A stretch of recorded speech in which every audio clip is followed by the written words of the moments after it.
Ang sabi nila, hindi raw sila makakapag-ipon dahil napakaliit ng kanilang sahod. Pero bakit? Yung iba, malaki namang kinikita, bakit wala namang ipon?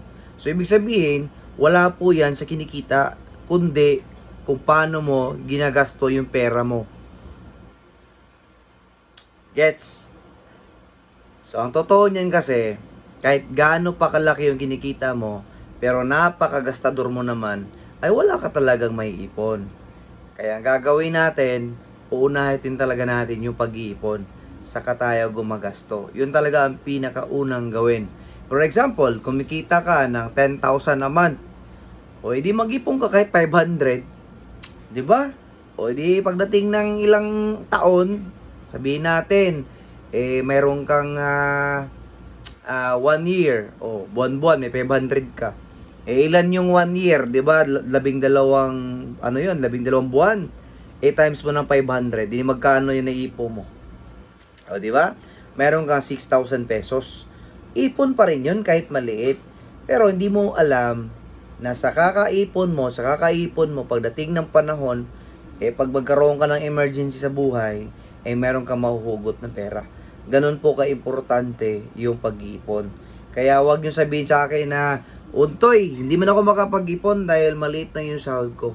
Mali po kayo. Hindi po ganun yun. Okay? Marami po dyan, napakalaki ng sahod, wala naman ding ipon. So, ibig sabihin, nasa lifestyle nyo po yan. So, bigyan ko kayo ng example kung paano makapag-ipon talaga. Sabihin na natin, kumikita ka ng mga 10 to 15,000. Tama?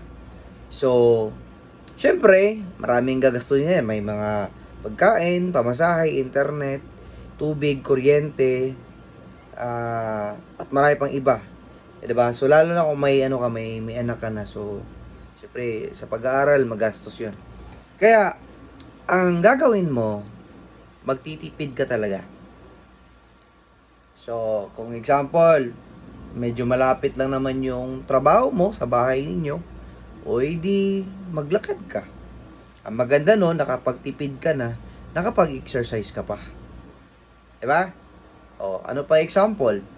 Sabihin natin, instead na kumakain ka sa kantin ng tinatrabahuan mo, edi magbaon ka. O, maaga kang gumising, magluto ka ng pagkain mo. O, di nakapagtipid ka. Kasi kung i-compare mo, kung bibili ka doon sa labas, sabihin natin yung isang takal ng rice nasa 20. Yung 20 na yun kung lulutuin mo, ang daming ano yun, ang daming pagkain na yun, 'di ba? Ang daming rice na maluluto mo sa 20 pesos. Kung ikukumpara mo sa pagbili sa labas. O, di sabihin natin ulam. Yung ulam sa labas nasa 50. Pwede ka namang magbaon, 'di ba?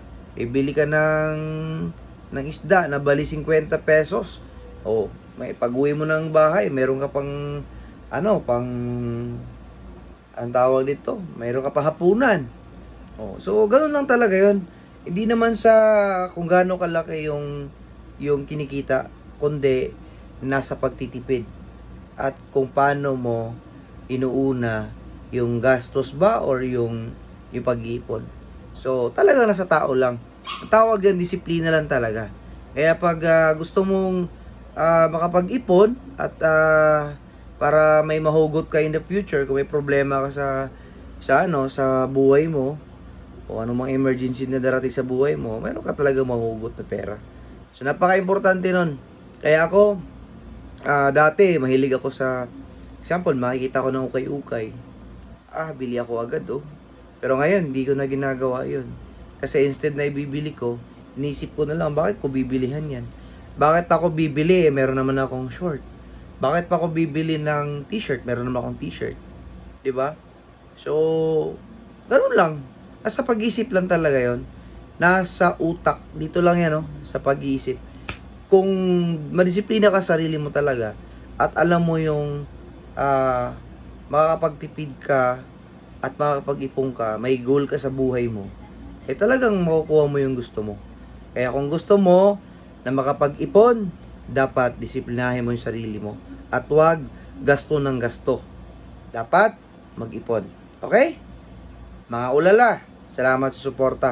Sana may natutunan kayo. Comment down below kung anong gusto niyo yung topic para pag-usapan natin.